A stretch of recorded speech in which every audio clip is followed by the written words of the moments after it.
guys, I'm Hellhound, and welcome to my Midnight Spook Show.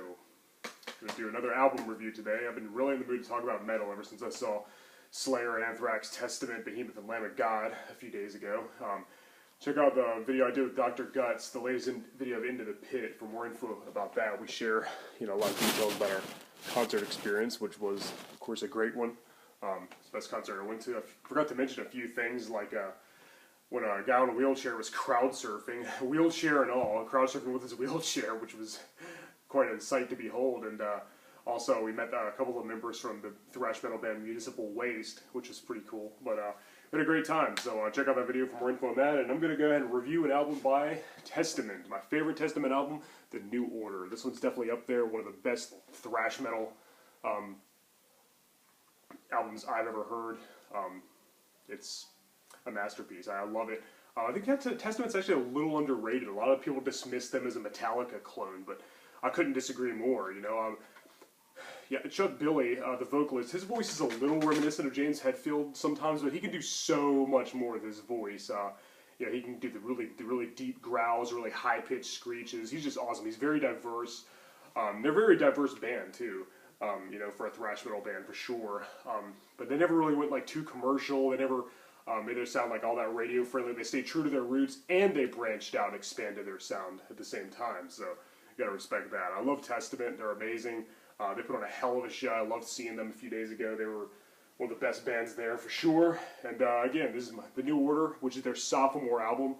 Their second album is probably my favorite release by them. So let's dig right in. First, let's look at the members. As I said, Chuck Billy is a great vocalist. He's actually my second favorite thrash metal vocalist, next to Joey Belladonna from Anthrax, who I also saw a few days ago.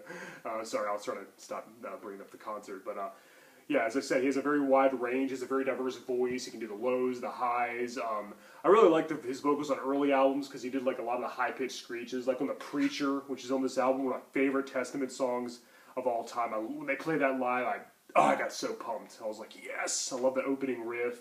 I can actually play that song on guitar. It's no easy task. It's a pretty hard song to play, barring the solo, of course, which I'm not even going to attempt to touch an Alex Skolnick solo. And that brings me to my the other most important member of the band, Alex Skolnick, the lead guitarist. He's one of my favorite guitarists of all time. Probably my top three, along with Marty Friedman and Tony Iommi. Or my let's say top five, along with Marty Friedman, Tony Iommi, Randy Rhoads, and probably Andy LaRocque. He's just incredible, and he's probably my favorite. Him and Marty Friedman both are probably tied for my favorite thrash metal guitarist. He's just amazing. He actually joined the band when he was only 16, I believe, or 17. He was really young, and he was already better than a lot of his peers, most of which were a lot older than him. So he got some serious chops, and he's not limited to just metal. He can play jazz. He's got a jazz band, the Alex Skolnick Trio. He's actually the leader of that band. He fronts them. He actually left Testament for a few years, unfortunately. They put out some decent albums when he was gone, but it wasn't the same. It's not the same without Alex Skolnick. He's such an integral part of the band. Him and rhythm guitarist Eric Peterson, I think they were made for each other. Their guitar playing complements each other so well. We got Eric Peterson's chaotic riffs topped with Alex Skolnick's wailing melodic solos and breathtaking leads. Just phenomenal guitar playing all around. Then this release actually had Greg Christian on bass, I believe. He was one of the founding members, I think. They were actually called Legacy when they first started. They actually had Steve Souza on vocals before he left to join Exodus. And he actually introduced the band to Chuck Billy, who was formerly a guitarist, but surely he became a vocalist sometime before that. Greg Christian was the bassist, and Louis Clemente was the drummer. And they make a more than adequate rhythm section. The drum beats and the bass lines perfectly complement the intense and complex guitar riffs and insane vocals. So they're definitely a force to be reckoned with. My favorite Testament lineup is actually the current one because they have Steve DiGiorgio on bass, a freaking virtuoso, and then Gene Hoglan on drums, who's just a master behind the drum kit. They're both amazing. They're from Dark Angel and Sadist, respectively. Hoglan was in Dark Angel DiGiorgio was in Sadis, and I always wanted them to be in a band together, but they were the rhythm section. They made up the rhythm section in Individual Thought Patterns by Death, which that was pretty much a supergroup because Andy LaRocque was playing guitar for him, and now they're with Alex Skolnick. I mean, can you imagine? Steve DiGiorgio and Gene Hoglan have played with Andy LaRocque and Alex Skolnick, two of my favorite guitarists of all time. Both were supergroups. So Testament's now a supergroup. That and Chuck Billy's amazing vocals. Wow. So yeah, my current lineup is my favorite lineup is the current one. But my second favorite lineup was probably the one found on this. Paul Bostaff, who's now in Slayer, also played drums for them briefly, actually for a while. And so, they've had quite a few good lineups over the years, but this was one of the best ones. And this is behind that was the lineup behind their best album, with Greg Christian and Louis Clemente. Chuck Billy and Eric Peterson, the only constant members. They've been in the band for every studio release. Alex Skolnick's been there for most of it. I said he did leave for a while, like in the 90s, and then he finally came back. I'm so glad to, because it wasn't the same without him. Though I do like The Gathering. I think that's a good album, and I actually think Low is pretty good too. I think it's underrated. I used to not like it, but it's really grown on me. I think Low is actually a decent album. The only Testament album I don't really enjoy, I don't like all that much, is Demonic, and I don't really care for First Strike Till Still Deadly either, because it's mostly just like other songs they've already recorded. I just don't really see the point. A lot of them with the same lineup too, but. It's got Steve Souza on there in some couple tracks, so that's pretty cool. But anyway, back to the New Order. It opens with Eerie Inhabitants, which is a perfect opener. Starts with that really awesome, ominous riff, and you can really hear the bass line in the background too, perfectly setting up the atmosphere of what's to come. It's followed by the New Order, the title track, which really gets you pumped. Then you really know you're into something special. Then the thrash anthem, Trial by Fire, which is just like, well, it is a little reminiscent of early Metallica. I'll admit it does kind of sound like old Metallica, but there's nothing wrong with that. Hell, what's wrong with that? Great song.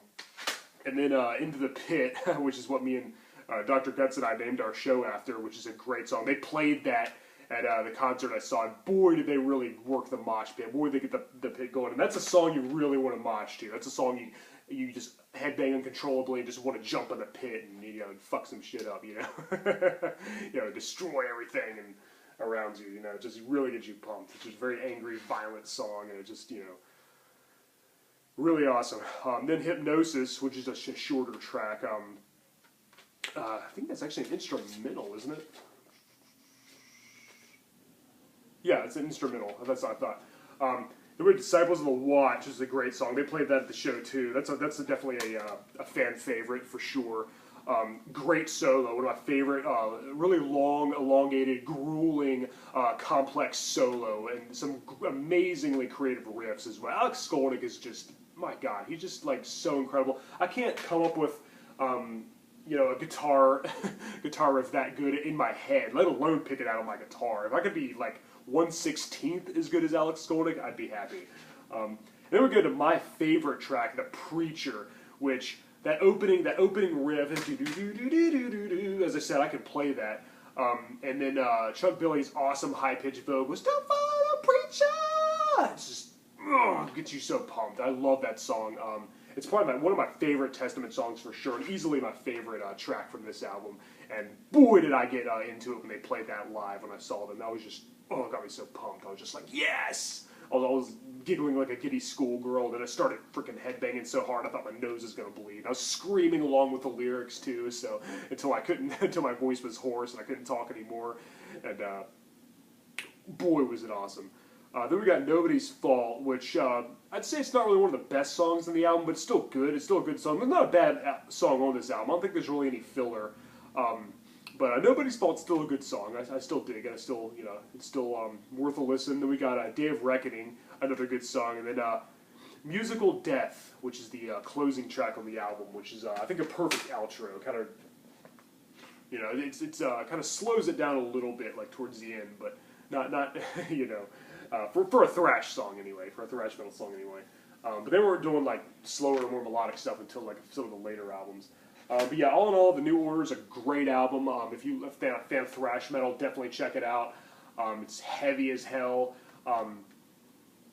extremely aggressive, and just, but it also has like a melodic side to it too. It's also more musically intricate than some of the other thrash albums that came around this time. So, and I think you'll definitely enjoy Chuck Billy's amazing, diverse vocals, and Alex Skolnick's incredible guitar playing. They're the highlights of this album for me, and Testament in general. And everybody else is more than competent as well. So yeah, definitely check it out. You will not be disappointed. Long live Testament, one of the best thrash metal bands of all time. And this album is a testament to that. Okay, I'll stop. All right, guys, I'm Hellhound. Thank you for watching, and stay tuned for more. Keep it metal.